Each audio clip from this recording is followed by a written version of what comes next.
Hello, everyone, and welcome to today's webinar. We're calling it For Retailers Navigating the Next 4 Weeks. Whether you're watching this live or on demand, I'm glad you could join, and I hope that you and yours are doing well. This is a timely conversation to be having, and just to timestamp our conversation, it's May 28th, and if the last 2 months have taught us anything, it's that there can be huge change in a short amount of time. So the content of this webinar is really intended to show the retail trends and opportunities and solutions as we understand them today, and it's intended for informational purposes only. So with that said, a little housekeeping before we get started. You can submit questions in the chat or questions box, and time permitting we'll respond or follow up with you directly.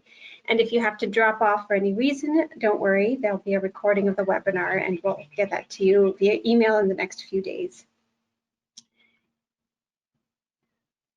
So with that, we'll dive into our agenda today. We're covering 3 key topics facing retailers: the changing retail trends and challenges, the omnichannel experiences and digital solutions, and a conversion and predictive solution for Metrical to help address some of these challenges. So for this conversation, we're excited to bring together thought leaders and practitioners in the space. I'll do a quick introduction of myself. I'm Sarah Falcon, the VP of Marketing at Object Edge. And we've got a really great panel of experts and practitioners in retail and digital. So first is Steve Dennis, a leading expert on strategic growth and innovation. He speaks worldwide on how businesses can reignite growth in the age of digital disruption. He's been named a top 5 retail influencer by multiple organizations, and his thoughts on future shopping are regularly shared in the media as a Forbes senior contributor. His new book, out in April, is Remarkable Retail: How to Win and Keep Customers in the Age of Digital Disruption. Next, we have Kelly Rader, who's the VP of Digital Experience globally for Object Edge. She oversees all teams responsible for designing and delivering commerce product experiences. In this role, she's responsible for setting clients' experience strategies and overseeing research, user experience, creative design, engineering, production, content, and editorial, as well as customer operations. With more than 20 years' experience bringing innovative digital products and services to market, Kelly is most passionate about delivering product experiences that customers love, built with technologies brands can operate with ease. Next is Robert Wharton, a senior product manager for Metrical, an AI solution provider focused on funnel optimization and conversion. In this role, Robert is responsible for Metrical's patented targeted delivery system, model deployment, and reporting. He works closely with Metrical's customers to build high-impact targeted campaigns that focus on increasing conversion and maximizing market margins.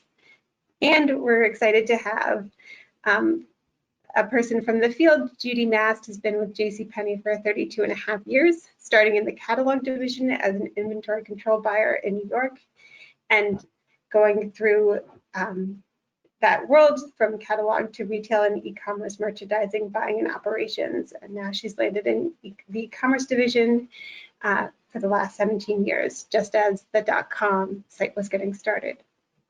So with that, now you know everyone who'll be speaking, and I'll hand it off to Steve to start speaking on the trends and challenges facing retailers. Thanks a lot, Sarah, and welcome everyone. What I'm going to try to do pretty quickly is kind of set the stage in terms of what I think some of the most important trends are, particularly over the next few weeks and few months, and then we'll get into the heart of the program. So if I can get the my slides to work. So many of you may, skipped ahead there. Many of you may be familiar with this term, a black swan event, which is this idea that it's an event where it basically comes out of nowhere, is largely unexpected. It has very profound impact in the short term, but it also has the potential to really change the future trajectory. And I think we can probably all agree that the pandemic qualifies as a black swan event. One of the things I found myself doing lately talking about where we are is quoting that great business strategist, Mike Tyson, who supposedly said everyone has a plan until they get punched in the face. And I think certainly most of us have experienced in not only in our personal lives, but in our business lives, how we were going along with one view of the future, and then suddenly everything changed. So I think it's pretty clear that most retailers are in some form of crisis mode right now. And then as we emerge, I think a few forces will become more evident. What I put together, and I'll just talk through really quickly, and I've written a Forbes post on this that you might want to check out if you want to get a little bit different take on it, but it's what I call the 5 mega forces of this brave new world. The first one I call Bifurcation 2.0, and the reason I call it Bifurcation 2.0 is that I've been talking about this phenomenon of the so-called retail bifurcation for quite some time, and I go into this a lot more in my book. But it's this idea that the middle of the market has been collapsing for a number of years. So this is pre-pandemic, and if you think about kind of on the left side of the continuum, those retailers that are focused more on value and convenience and big assortments and so forth. So Amazon, Walmart, Target, et cetera. And then at the other end of the spectrum, you have retailers that are either more high-end, so luxury players, or have a much more focused customer target and tend to have more unique products and services. For the most part, if those brands are well executed, they've been doing pretty well, but it's been pretty difficult for most of these retailers in the middle that aren't necessarily the cheapest, or at the other extreme don't have particularly unique product, service, environment, and so forth. So what I think we're seeing now with the pandemic is that this collapse of the middle is only accelerating. And so that's really what I mean by Bifurcation 2.0. There are a couple of reasons that really don't have anything to do with the pandemic that this has been going on. Sorry, my slides don't seem to be advancing. Let's give it another try. Oh, so now they're advancing too much. The first is really, I don't know. Okay, there we are. The slides are moving by themselves. Well, I'll just talk, and then hopefully we can get back on track. But what was going on, I think, for a long time is that many retailers failed to innovate and basically watch the last 10, 15, 20 years happen to them. So in a lot of cases, we saw retailers that are basically drowning in the so-called sea of sameness, similar storefronts, similar presentation, product, promotional strategies, and marketing strategies. So from a strategy and execution standpoint, that's been a big factor for sure. The other big factor is more macroeconomic, which is just what's going on in the US in particular with income and wealth. Sorry, I'm not sure why these slides are not advancing correctly. So the wealth factor, you could say, I think we generally know that for the most part, the rich have been getting richer and the poor have been getting poorer. So you can see this pretty clearly in the Pew data. And for the most part, some of the things that have been going on from a policy standpoint have continued these trends. And then of course we get into the pandemic, where if you have a lot of money, yeah, the stock market might have gone down a little bit, maybe you don't get your bonus, but the impact on lower income is pretty significant. And so this is continuing to perpetuate this bifurcation, because wealthy people have plenty of money to spend on products and experiences, and the lower income people are being particularly challenged, and that's tending to drive more price pressure and more business towards the off-price retailers as well as the big discount mass merchants. And Deloitte actually did a study on this called the Great Retail Bifurcation, where they put retailers into these different categories. And this data is a little bit old now, but you can see on the left-hand side that the revenue growth at either end of the spectrum has been pretty great, whereas the middle group basically failed to keep up with inflation. And the same kind of story in terms of store openings. And again, I think what we've seen over the last couple of years, and are certainly starting to see by virtue of the pandemic, is this trend continuing. So that's Bifurcation 2.0. The second trend I talk about is acceleration.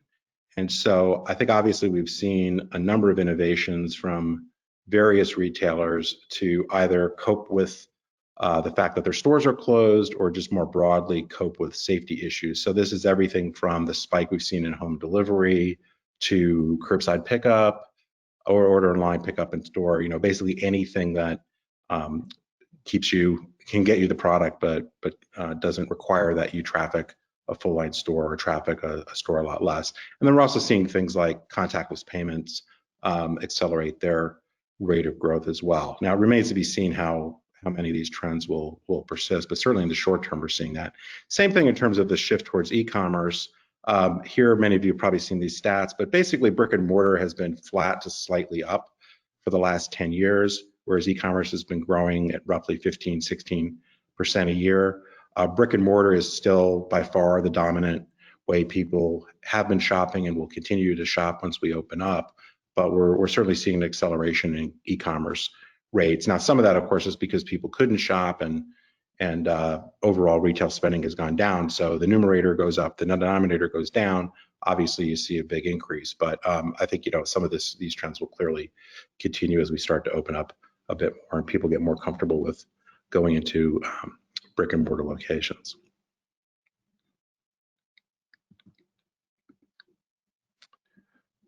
Third is contraction, and there's the obvious contraction in spending that's happened by virtue of stores not being open. But there's a lot that's going on in terms of just people's inability to go into stores, but also their general pulling back. There's lots of data on all sorts of different categories. I was just going to quickly highlight one, which is a Bain analysis that shows what they expect for the global personal luxury goods market, which on the one hand, you could argue nobody really needs most of the products that are sold in the luxury goods market, but you could also certainly say that there's plenty of ways to buy these products online.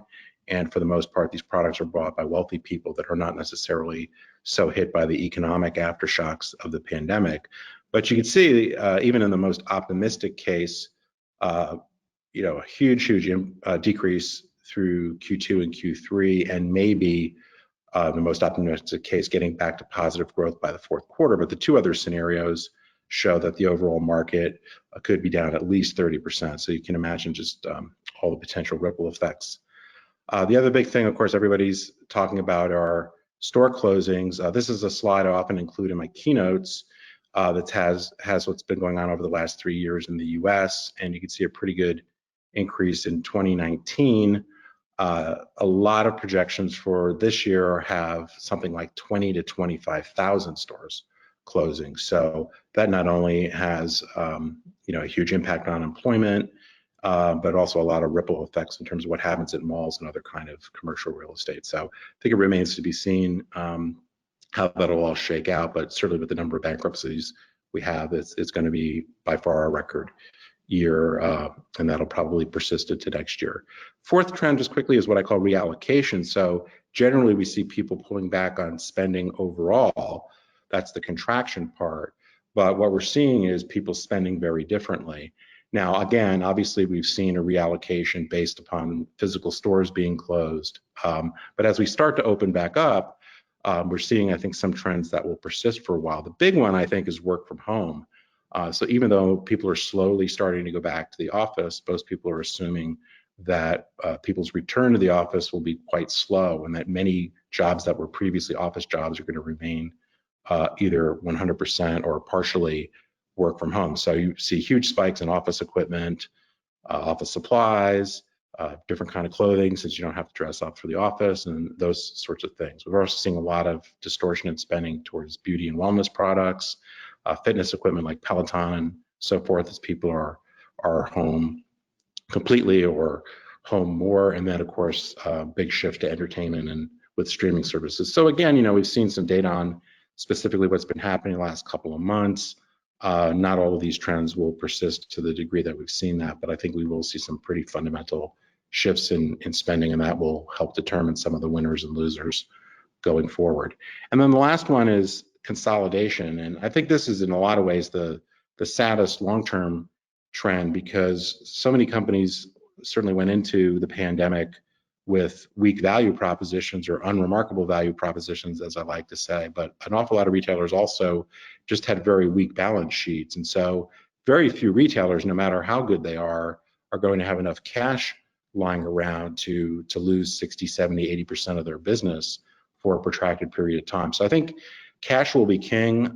Those retail entities, whether they're property developers or retailers or suppliers, that have really strong balance sheets will be in an opportunity to not only make it through this better than a lot of other people, but they will likely pick up market share as stores get closed, certain chains maybe liquidate completely, or just in general, because of desperate financial situations, companies will sell themselves at fire sale prices. And so I think we'll see the weak get weaker basically and the strong get stronger. And I think that'll play out pretty quickly. So last thing I just want to talk about is some general forces or things to think about in this brave new world. And some of you may be familiar with what's called a VUCA model, which actually comes out of military strategy, but over the last few years has been applied more to the business world. And I've started to talk about it in keynotes and some of my writing and certainly in the book. But it's an acronym that stands for volatility, uncertainty, complexity, and ambiguity. And in a world that's very volatile, that really puts extra pressure on us to have a really clear strategic and customer vision. When we're uncertain, we need to really focus our energies on the key understanding we need to have, and we'll talk about some more of that in just a minute, whether that's competitive understanding, industry insights, but most particularly, I think, customer insights. And then in a world of complexity, we need to get the clarity on where we our most precious resources need to be focused and invested. And the last one I think is really the most important. When the future is so uncertain and there are a lot of possible outcomes, I think we just have to understand that we need to build agility fundamentally into our business system. I think, and I talk about this in the book, which was written, of course, before the pandemic. But I think just in general, most businesses, by virtue of digital disruption and shifting customer preferences and so forth, needed to build a lot of agility into their market and or into their business model. And if you didn't believe that then, I think this experience of the past few months probably really amplifies that. So I'll wrap up by just saying the last thing, which is kind of at the heart of my book, is the big challenge as we go forward and we get back to work a little bit more is still, how do we become the compelling, intensely customer relevant signal amid all the noise, the normal noise of all the distractions in the marketplace, the vast amount of information that's available on the internet, and all the competitive pressures that we're all pretty familiar with. So that's our challenge, and I think I'll turn it over and we can start to talk about some of the ways to meet those challenges. Thank you, Steve. Yeah, really a lot to think about. And if anyone has questions, please feel free to ask them now, and we'll get to them at the end. And next, we'll have Kelly Rader from Object Edge, who will be speaking about the omnichannel experiences and digital solutions. Thanks so much, Sarah, and thanks to all of you for being with us today. As Steve really established, the realities of COVID-19 have forced significant shifts in business and operations and in customer behavior. So I think I'm having trouble with the slides as well. Let's see. Thanks, Sarah. So many businesses, they simply they don't have a plan yet. And as evidenced here, Forrester did a study that shows that less than half of businesses are really even prepared, even today in Q2. And meanwhile, more than 50% of adults in the US are preparing for, recession or depression. So their spending habits and consumer behaviors are changing, I guess, as fast as the economy. And what that means is that retailers, are faced with a number of challenges. I've listed out some of them here, but one of the ones that I'm going to talk a lot today about is just the difficulty of shifting from high touch to low touch, some of the natural safety concerns that customers are experiencing, and how do you develop an omnichannel strategy that really meets your customers' needs and really supports them as we recover together. And some of the creativity that businesses have approached in this time frame have yielded some serious innovation, but a lot of it has exacerbated problems. I have some pictures here that sort of illustrate these. I'm sure you've seen them for yourself. But despite all of that, all of the wild west, kind of activities that are going on out there, there's also a lot of greenfield opportunities for retailers to provide customer convenience, value, peace of mind, and really great experiences, and to earn loyalty in sort of their time of need. This is some of the other illustrations of some of the challenges. Multiple pickup notices. Some say stay in the car, some say come to the door, some say call a number. We see lumber sort of driven into the grassy spots to mark parking spaces, to try and bring some amount of order to the chaos. Customers are generally, though, confused about the experience. They don't know what to expect when they show up. They don't know if they should get out of their car, if they have to wear a mask, if they'll be, given a temperature control. In general, everyone's just a little bit operating in a state of confusion. So if you're one of the businesses maybe that doesn't have a comprehensive plan, this is a base framework for how you would go about thinking about an omnichannel low touch strategy. And I'm emphasizing low touch today just because that's a big part of the equation. And many of our businesses today have been actually designed for high touch experiences. And so it's very difficult to kind of shift to a completely opposite strategy. But that's what's necessary in order to succeed. And it's very important that you are purposeful about building out those journeys, both for your customers and for your associates, and then developing your operations and technologies to support the journey you want your customer to have. So a lot of tactics are being deployed currently, and people are formulating their strategies and plans that are a little bit more elegant in how we address the customer journey along the way. So that's kind of what we're going to talk through today, is just some best practices that we've seen with customers and that you may want to emulate even in your own operations.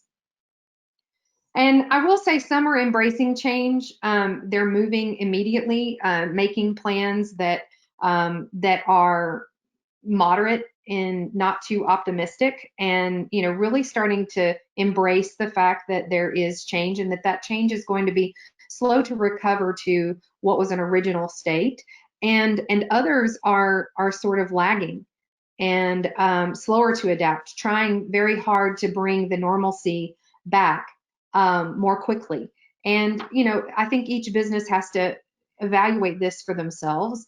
I think Steve did a great job talking about the tolerance and that cash is king, but it is different by industry. But in general, I think thinking and accepting the fact that things are going to be different for quite some time, and that the road to recovery is something that's going to be well into 2021 and beyond, is something that we all need to be really considering strongly.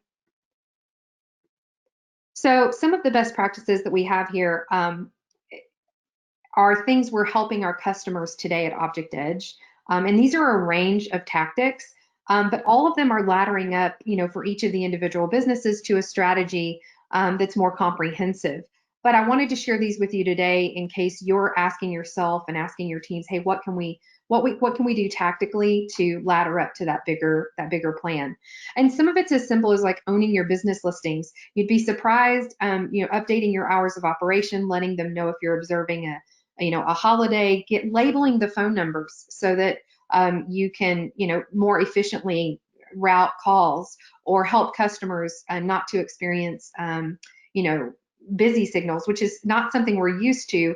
But in today's world, we actually are hearing from a lot of our retailers that their stores are overrun with phone calls, and that associates can't pick products and maintain store operations because they are taking and fielding a lot of customer communication. Setting the basic expectations for your store visits. Let people know if you're a retailer that is going to ask somebody to stay in a car, if you could share those things. There are spots in these business listings to help customers understand what they should do and what they can expect, and photos go a long way. So if you have photographs that you can share that help people understand if they need to go to a loading dock, if they need to come to the front or park in designated parking spaces, giving them any indication of where to go is going to really be helpful. Also, even in delivery models, explaining that you're going to ring the doorbell and then your associate is going to step away is really important, because when somebody opens up the door and there's just goods laying there, they're not exactly certain, what to do. How do I get the receipt? Is the receipt in the bag? There's 1,000 little things, right, that you can choreograph in your customer journey. And this is just one of the small things. The second is reviewing all of your client-facing communications. We currently are trying to help customers with things like order confirmations and outbound emails and anything that's in that journey of how the customer is registering, and what does that mean? What does it mean for loyalty programs? Am I going to get my points if I don't maintain a certain, normal behavior that's required in order for me to get those points? Making sure that you're syncing all of the data so that whatever you're saying in one channel matches the other, and that you've made those communications official in all of your channels through social media, even in your local store operations. And then one big thing I'm seeing is that a signage is more critical now than ever, and having official signage is really critical so that they know that it applies to your brand. There are many stores within a store. Those concepts are kind of difficult for customers. They don't understand if the store within the store would be open and if those policies apply. So the more that they look branded and the more that they look like official signage, it's easier for customers to understand whom it applies to and if it applies to them. I'm also seeing a move to digital signage and digital pricing. This is something that you've seen probably unexperienced inside of Whole Foods or a lot of grocers, but I'm seeing even a trend in digital signage to allow for updating, pricing, more regularly. Another is to update your own store locator data, with amenity information, accurate hours of operation, all those things that you want to update in your business listings. You also want to make sure it's accurate here on your store locator. Explaining if there are store closures. We had one client who wanted to just omit all of their stores from their store locator that were closing, so that it wouldn't be as obvious, that they had so many closures. But the thing is that customers knew those stores were there, and so then it just looks a little bit confusing. Just be transparent. Let customers know if you have a store closure, if it's temporary or if it'll be reopening. Those kinds of things can be, really helpful, not only to your business but to the customer itself. I also recommend strongly simplifying your promotions, strategy, and make your product value very clear in this time period. Having complex promotions right now and making customers jump through hoops to understand the value proposition you want to provide is not going to be very well received. And the more that you can demonstrate anything that you're doing to, be exceptionally empathetic in this time frame, whether you're waiving a fee or you're allowing a trial or anything that you're doing, that becomes a huge value proposition to the customer. So you should definitely highlight those things, in your discussions, of what to prioritize in your backlog. Bringing those things to bear is definitely, high value and important. Introducing bulk purchasing. Now, this doesn't apply in every business, but there are some items during this time period that are in exceptionally high demand. And if you find yourself in that particular situation, making it easier with a simple feature online to be able to bulk item or bulk purchase is going to be critical. So if you're selling masks or hand sanitizer or anything in the high demand categories, certainly enable these features, assuming you have sufficient inventory to supply it. And there are a lot of B2B companies right now that really can take advantage of this particular line of thinking and strategy, because again, businesses are sometimes looking for, now more than ever, volume pricing. So if you also have tiered pricing structures or offer subscription services, those are great things to introduce. Number 6, combine the power of omnichannel. So really start to think about creativity. We're seeing businesses introduce drive-through capabilities, mobile ordering stations, pop-ups in the middle of parking lots, little pop-up shops. They're really looking at, optimizing their supply chain. We're seeing in some cases a consolidation of supply chain vendors, but basically being able to provide as many ways for customers to get through the transaction, which includes a lot of contactless payments, etc. Really think about creatively, your business and its strengths, and don't be afraid to adopt some of these strategies. I know the Girl Scouts is no longer going to be going door to door. They've made the statement that they are shifting online, and they will have ways that you can get their cookies from kids online. So they are literally shifting their entire model, something that's kind of been a cornerstone of that particular organization. So don't be afraid to really innovate outside of the box. The next is enabling in-app purchases. So if you have a native application, there is and today it's gated, maybe it's a business model that's a fixed price for download. A lot of apps are now considering shifting so that customers can have some amount of free experience, and are shifting to sort of in-app purchases so that you can buy select items as opposed to having to buy sort of all in one. So definitely think about these. Also, using existing mobile apps to support in-store or curbside pickup. These are definitely features and technologies that are great. They also help you with location services to be able to know when somebody has come into a specific zone, or so some of those location capabilities are really nice. And then of course, let shoppers renew their subscriptions or schedule video services through apps. These are all things that you can take advantage of because of the native functions of the devices that they already have in their hands.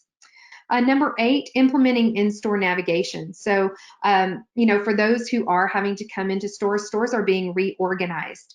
And so with that, nothing's familiar anymore. So really offering geolocation allows people to navigate the stores more efficiently, get in and out.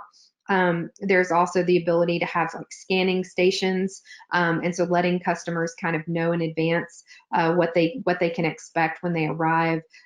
There's also a lot of cool AR innovations that we're seeing happening that helps customers really envision what something might look like if it were out of the store context, or even remotely being able to use their devices from their home, again, to do those same visualization activities. Number 9, exploring the guide shop model. If you're not familiar with this, Bonobos and several suit companies and specialty or luxury brands have moved to this model. It allows shoppers to kind of come in and look at a selection of the items that you represent in your inventory, but without having the depth of inventory to actually let them walk out with the product. So this is something that is increasingly popular. It's also a way to keep customers a little bit more distanced from one another, and obviously it's contactless. Everything is delivered to their home or put into the car separately. So this really makes the shopping experience super efficient. And then the last one I would say as a tip is just implementing or optimizing your voice search. I think 1 in 10 searches now is a voice search. So we are helping customers take their FAQs to answer questions that people have about a pre-visit experience, or even a digital experience, and kind of helping them to own the spaces with voice assistants like Alexa and Google. So this is definitely a suggestion. And one of the innovations that that we've had as an organization at Object Edge is that we have started to really think about bringing some solutions to customers, and one of which is a product that we have called CurbSpot. So this is, it's a simple solution. All it requires is that you have a website with a BOPUS feature already implemented, that you have an email or an SMS program with an opt-in, and that you have some amount of existing operation to allow someone to pick products, put them in a bag, and be ready to take them to your customer. And with that, we provide an interface that lets customers know through SMS or email communications, when the item is ready for pickup. It really choreographs that journey all the way to a designated spot, or a parking spot, or a curb, and the associate can really just focus on picking the products, putting them into queue, taking them to a customer, coming back, rinse, lather, and repeat. If you're interested in learning more about this product, we do have a website. The the product is absolutely responsive. So there's an interface like this one where it's very simple. You log in from a website or a phone and anything internet connected, and you can go in and manage the process from start to finish on your side. And customers have a very nice way of seeing that their orders are ready and that they can pick it up. It's also a very low cost solution. You can go to getcurbspot.com to get some more information about it if it interests you, but it's a very low cost solution that we're able to help our customers provide curb solutions, pretty much within a day.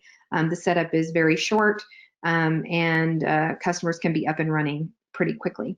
Other solutions we're enabling for clients, just a quick brainstorm here of things that we are helping with, but we're helping customers shift their business models to accommodate a low touch customer journey, whether it's cashless vending or guide shops or private virtual showings. This is popular if you have, currently today showrooms, in-app purchasing with native applications, social media clienteling, really helping to take a retail clienteling app or solution and transition that to social media. Also helping to enable features for in-home trials or product demos. This is becoming more popular as customers don't want to go into stores for safety concerns. And then I listed a couple of low-touch features that you might want to consider for your own website if you haven't already. And with that, I will turn it back over to you, Sarah. Thank you. Thanks, Kelly. A lot of information. So next is Robert Wharton from Metrical and Judy Mast from JCPenney. So let me hand it over to them.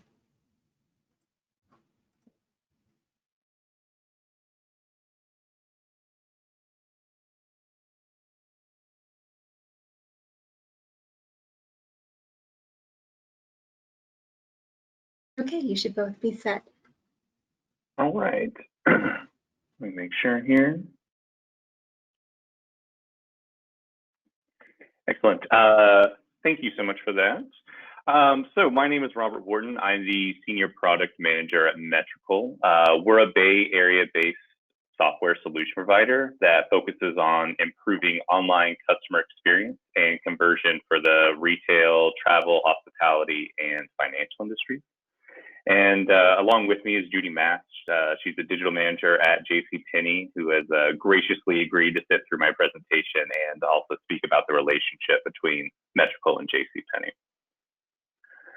So Metrical solutions focus on increasing conversion rates and reducing abandonment for online retailers through AI funnel optimization.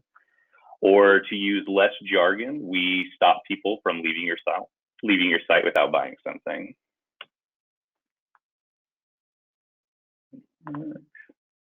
There we go. So as you can see across our customers, we've seen pretty substantial impact. Now I know that these numbers can look a little unbelievable, so I'd like to put them in context for y'all. At Metrical, we put a big emphasis on understanding our impact for our customers. And one way we do this is by always running Metrical campaigns with an experimental mindset by creating treatment and control groups. And so treatment being those site visitors exposed to Metrical solution versus the control, which are those that are not exposed to Metrical. And so when we look at the performance of treatment over control, for example, we see a 41% increase in conversion in our treatment group over our control group.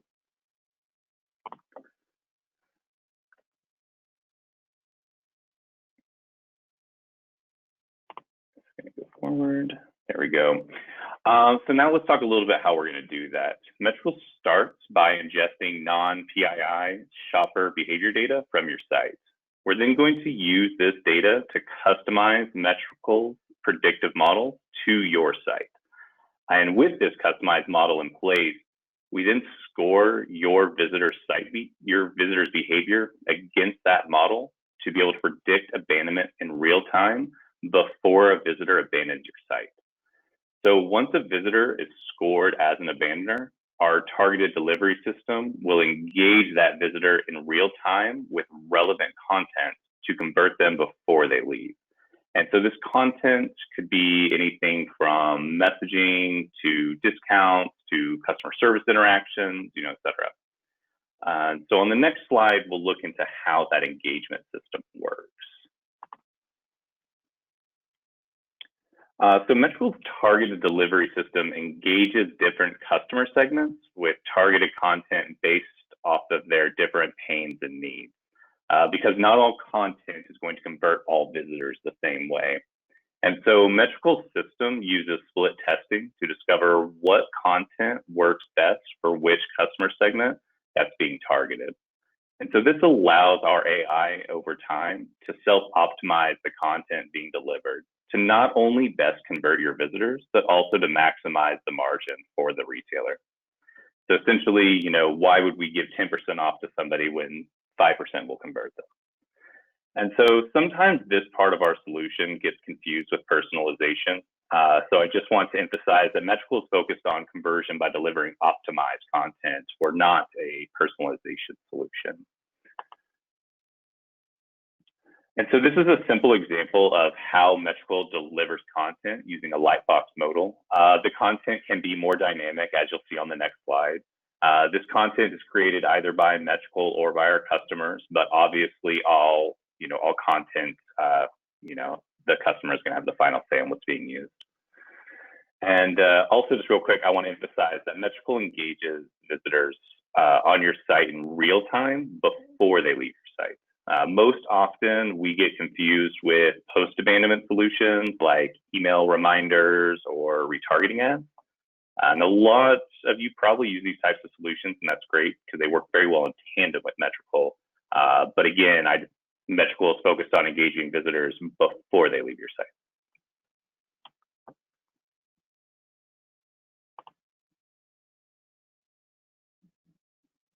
This is going to go to the next slide.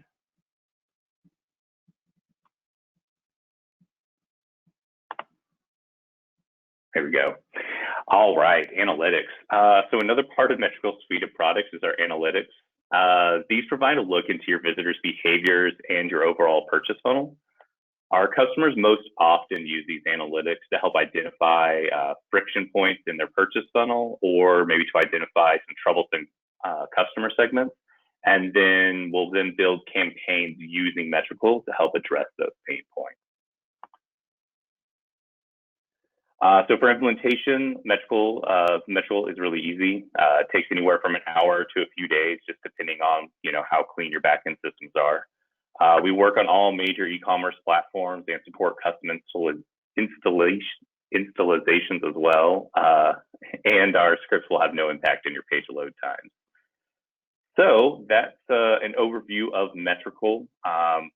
And so before we dive into some of the work we've been doing with JCPenney, I'd just like to give Judy an opportunity to kind of speak on the background of that relationship. So Judy.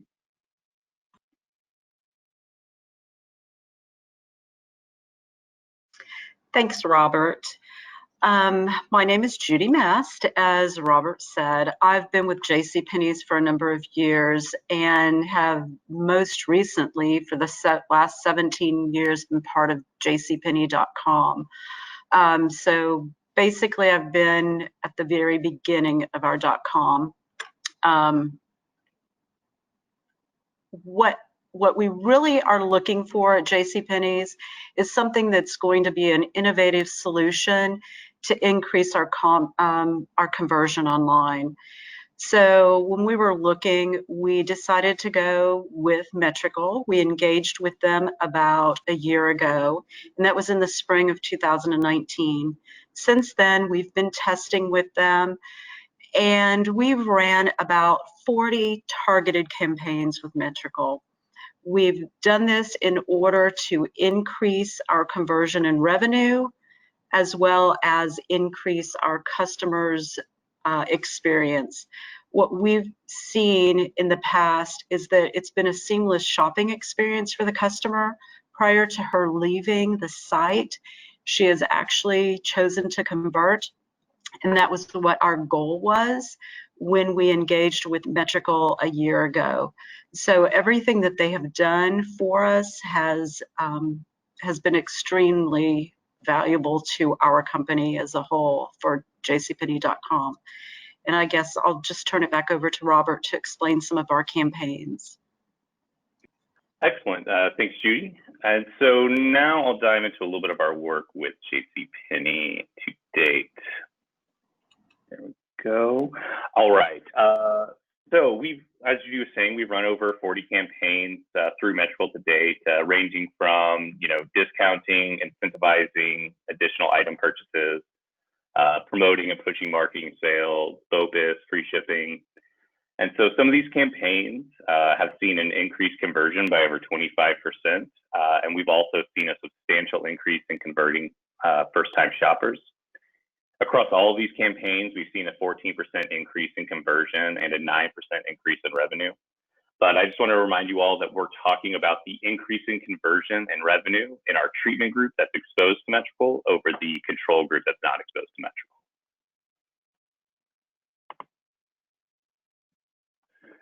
All right, so now I want to go into a little more detail with a case study of how JCPenney used Metrical solution. So JCPenney wanted to better understand the correlation between their shoppers' visit behavior on their average order values and purchase rate. So Metrical's AI engine identified the shoppers with multiple visit behavior and built a model around that behavior that allows us to better engage revisitors to both increase their purchase rate and to convert the shopper at a maximized order value. And so using this model, we were able to set up a campaign that targeted shoppers based on their revisiting behavior. And we saw a 12% increase in conversion, an 11% increase in revenue, and a 6% increase in the average order value. And so this model now allows Metrical to better engage with JCPenney shoppers to help increase their overall lifetime value. So this is a pretty good snapshot of our work with JCPenney. So Judy, if you'd like to add anything else, that'd be great.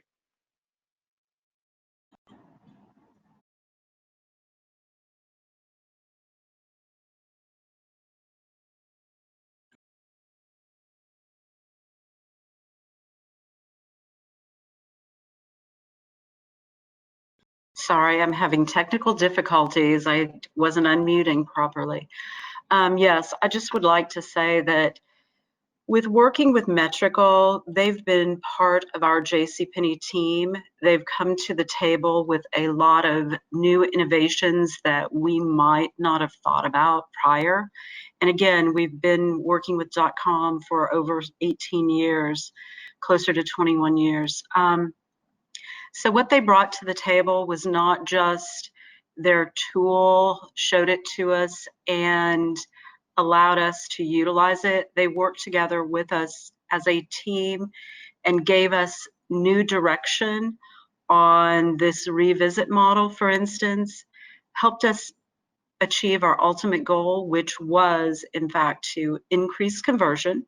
And as we all are looking at what's going on here in the world right now, conversion is very important, as well as revenue. So I just would like to say that they've been fabulous in working with. They have come to the table with a lot of new, exciting ideas, and we're looking forward to a future with a few new ideas coming here within the next 12 months. And I think that's it. Hey, thanks so much, Judy. And also, I just want to thank you all for taking the time to listen to us sing the praises of Metrical, easily the best company you've heard about in the past 5 minutes, assuming you were listening, of course. So thank you again, and I believe Sarah will now lead us through the wrap-up and QA. Yes. Thanks, Robert. Thanks, Judy. Thanks, everyone, for sticking through this. We have a little bit of time for your questions. If anyone wants to submit any more, you can in the little question panel. But we did get a few that I'll redirect. They're sort of pointed to different people. So the first one is really one for Steve, and probably Kelly, you can contribute after as well. What retailers are doing this well, meaning managing this changing landscape and these new challenges well? Well, I think, I would look towards companies like Target, Walmart, a lot of the essential retailers that had understood, I guess, a little bit better the intersection between digital and brick and mortar, and had some of those capabilities already in place, like ability to fulfill from stores and curbside pickup. And well, didn't have curbside pickup, but they had buy online pickup in store, and it was, I think, fairly easy for them to be able to migrate that. So I mean, those are probably the most obvious. This is not exactly your question, but one of the things that sort of annoys me is that a lot of companies are getting other companies are getting credit for being so innovative in the crisis. And while I think that's great, I guess my suggestion would be, why does it take you, or my question is, why does it take you a crisis to be innovative? I mean, most of the things that are having good customer resonance would have had customer resonance 6 months ago. So I think that's the broader challenge, is to take a look at which retailers are having success and try to accelerate your journey and take more risk in general. But certainly the ones that were already putting those pieces in place have been able to pivot pretty quickly. And I've been really impressed with like OpenTable.com. They're a restaurants booking engine. You guys are probably familiar with them, but they've switched to really servicing retail and supermarkets for appointment time slots and things. I think that's like a super example of meeting customers and really adjusting with the core value of your product set and being able to like do it, provide something in a slightly different way. I've also been impressed with I think PaneraBread.com. They switched from like selling sandwiches to the selling of grocery items. Again, I feel like those retailers out there that are and service providers that are looking to shift in the short term and in the long term, right, are the ones that are winning big. That's just a couple of examples. Great, thank you both. One question for you, Kelly. Can you talk more, we just have a couple minutes, about the guide shop model and how it works? Sure. So the guide shop model is really neat. It's a new innovation, and it's really where customers get to come in and learn about the product if they are coming to a store location, or you bring the guide shop to the customer and give them more of a lookbook experience or an immersive AR experience, something that they can engage in from home, either through your website or an application. Or widely available devices. And I think a lot of folks are shifting also to TV. Entertainment and streaming services are doing quite well right now, and I think more services are looking to find their way into those devices. But the guide shop model basically lets you experience the products and then just to order them remotely. And there's a lot of things you have to do to take the friction out of that experience. One reason why people don't buy clothing is fit. So, copy Warby Parker if it's in your business model to ship out multiple sizes and let them ship back. If that's not part of your financial operating model, or that doesn't work, then that's where virtual trying on or fit solutions that help look at algorithmically what what's going to work best, whether it's a fit analytics or a vendor like that, who can actually help customers make a better choice about what product's going to fit them. But there's a lot of things that come with that guide shop model. But in general, it's about having kind of one of every inventory, losing the depth of inventory even in a store function, letting customers come in and say, this is something that I want, for those who do need to touch it or feel it. And then really put a lot of emphasis in the journey and the experience around delivering the product and getting that to customers. I think that's kind of the main tenets of a guide shop. And there's a lot of digital solutions and features that are packed in with it, and it's somewhat specific to your industry or business, but at Object Edge, we would love to talk to you about that. Great, thank you. And last one, Robert, is for you, specific to Metrical. What is the impact of Metrical for the user experience, and does it impact page load time? No, it does not impact page load times. That's a real big one to make sure that we don't do, because we're really, geared towards not interrupting the overall customer experience. I mean, what we're wanting to do is, increase what the customer experience is. We've seen that when we've been able to do that by, finding some of those customers that, are not having their needs met in one way, shape, or form, and being able to identify that through our analytics, and then being able to present them with something that's going to help achieve, answering whatever that pain point is for them. So that way, then over time, when they're coming back to that site and they're getting that kind of different experience, we see that we have a better, impact on their lifetime value by kind of alleviating these pains that they saw early on. Great. Well, thank you. Well, thanks for everyone for attending. Thank you, Steve, Kelly, Robert, and Judy for your time today. Thank you for everyone listening in, watching, for attending. If you have any other questions, you have our contact information here. Once you exit the webinar, there's a quick 3-question survey, and your time and feedback would be really appreciated if you have a moment to do that. And you'll receive a follow-up email with the webinar with a video that you can watch on demand. Feel free to share it with your friends and colleagues. And with that, we're right at time. So thank you for all the speakers. Thank you for everyone attending, for joining us today, and have a great rest of your day ahead. Thank you again.